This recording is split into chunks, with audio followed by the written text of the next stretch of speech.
एक तरफ हिंदुस्तान का पूर्वी तट, जहां मोन्था नाम का चक्रवात कहर बरपा रहा है। दूसरी तरफ हजारों किलोमीटर दूर कैरिबियन द्वीप जमैका, जहां मेलिसा नाम का हरिकेन सब कुछ निगल जाने को तैयार है। एक ही समय दो महाद्वीप और दो महाविनाशक तूफान।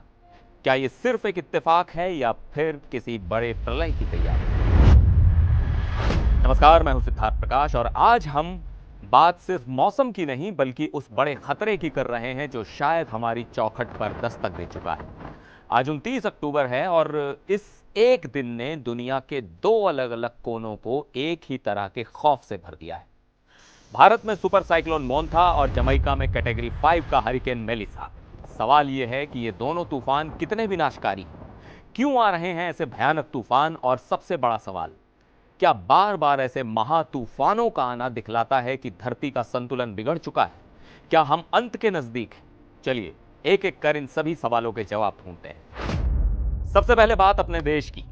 मोन्था, ये नाम शायद आने वाले कई सालों तक ओडिशा और आंध्र प्रदेश के लोग नहीं भूल पाएंगे। मौसम विभाग ने इसे सुपर साइक्लोनिक स्टॉर्म की कैटेगरी में रखा है, यानी 220 किलोमीटर प्रति घंटे से भी ज्यादा रफ्तार वाली हवाएं। तस्वीरें जो आप देख रहे हैं वो जमीनी हकीकत बयां कर रही है। तटीय इलाकों से लाखों लोगों को सुरक्षित निकाला जा चुका है, लेकिन जो नुकसान हुआ है उसका अंदाजा लगाना भी मुश्किल है। कच्चे घर ताश के पत्तों की तरह ढह गए, हजारों पेड़ और बिजली के खंभे उखड़ चुके हैं और निचले इलाके कई फीट पानी में डूबे हैं। संपर्क लगभग टूट चुका है। ये मोन्था का वो रूप है जिससे पूरा देश सहम गया है। अब चलते हैं भारत से लगभग 14,000 किलोमीटर दूर जमैका, जहां मेलिसा नाम का हरिकेन अपने सबसे खतरनाक रूप यानी कैटेगरी 5 में लैंडफॉल कर चुका है। कैटेगरी 5 का मतलब है प्रलयंकारी विनाश। 250 किलोमीटर प्रति घंटे से ज्यादा रफ्तार की हवाएं जब किसी द्वीप से टकराती हैं तो क्या होता है, ये तस्वीरें उसकी गवाही दे रही हैं। जमैका, जो अपनी खूबसूरती के लिए जाना जाता है, आज मेलिसा के कहर से जूझ रहा है। इंफ्रास्ट्रक्चर तबाह हो चुका है और पूरे कैरिबियन क्षेत्र में हाई अलर्ट है। तो एक ही समय पर दो इतने बड़े तूफान। सवाल उठता है कि क्यों आते हैं ऐसे महातूफान? इसके पीछे का विज्ञान क्या है? देखिए, इसे आसान भाषा में समझिए। चक्रवात या हरिकेन को बनने के लिए चाहिए गर्म समुद्री सतह।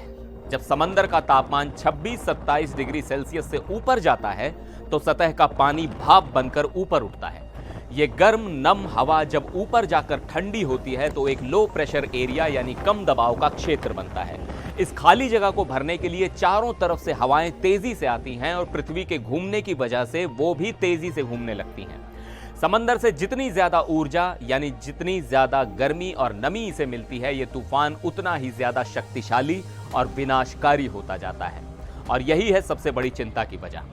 वैज्ञानिक सालों से जो चेतावनी दे रहे हैं, ये तूफान उसी का नतीजा है। हमारी धरती गर्म हो रही है। ग्लोबल वार्मिंग की वजह से समंदर का तापमान लगातार बढ़ रहा है और गर्म समंदर इन तूफानों के लिए पेट्रोल का काम करता है।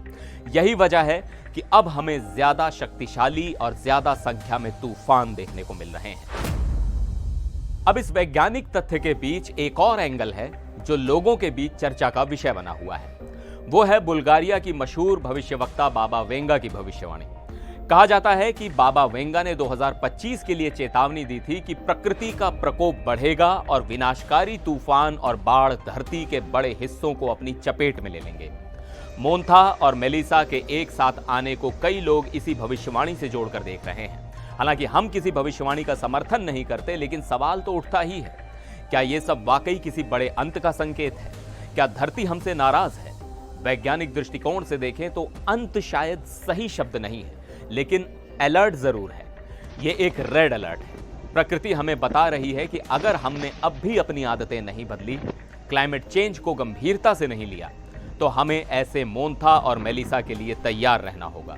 यह कोई दैवीय प्रकोप नहीं, बल्कि हमारे ही एक्शन का रिएक्शन है। ये तूफान हमें एक मौका दे रहे हैं सुधरने का, संभलने का और अपनी धरती को बचाने का। आपकी इस बारे में क्या राय है? क्या आपको भी लगता है कि ये सिर्फ मौसम की घटना है या इसके पीछे कोई बड़ा संकेत छुपा है? हमें कमेंट सेक्शन में जरूर बताइएगा।